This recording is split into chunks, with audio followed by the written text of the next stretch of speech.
दरम्यान सामाजिक कार्यकर्त्या अंजली दमानिया यांच्याकडे मोबाईल सीडीआर कसा आला याचं उत्तर अंजली दमानिया यांनी द्यावं अशी मागणी शिवसेनेच्या नेत्या मनीषा कायंदे यांनी केली आहे। त्याबरोबरच एकनाथ शिंदे यांना कोणीही अडकवण्याचा प्रयत्न केला तरी त्यांना यश मिळणार नाही असं देखील मनीषा कायंदेंनी म्हटलंय।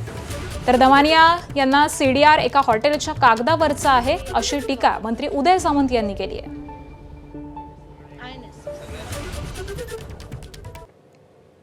अंजली दमानिया कोणी रॉच एजंट आहे का पोलीस खात्यात कोणी गुप्तहेर आहेत का मला माहिती नाही। हे खरं तर तुम्हीच त्यांना विचारलं पाहिजे की त्यांना सीडीआर रिपोर्ट कुठून मिळाला। आजकाल एआयच्या माध्यमातून काय काय होऊ शकतं तुम्हाला माहिती आहे। सीडीआर रिपोर्ट हा थेट एसपी किंवा तत्सम वरचे अधिकारी यांच्याशिवाय कोणालाही मिळू शकत नाही।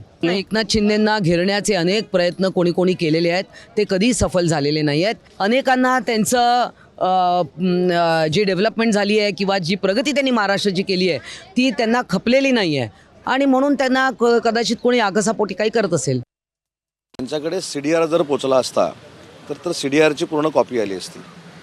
JW मेरियट नावाच्या हॉटेलच्या लेटरेडवर इंग्रजीमधनं काही लिहिलेल्या गोष्टी आहेत आणि त्यांनी देखील अंजलीताईंनी देखील काल खुलासा केला आहे की अज्ञात अनोळखी व्यक्तीने त्यांच्याकडे दिलेला आहे।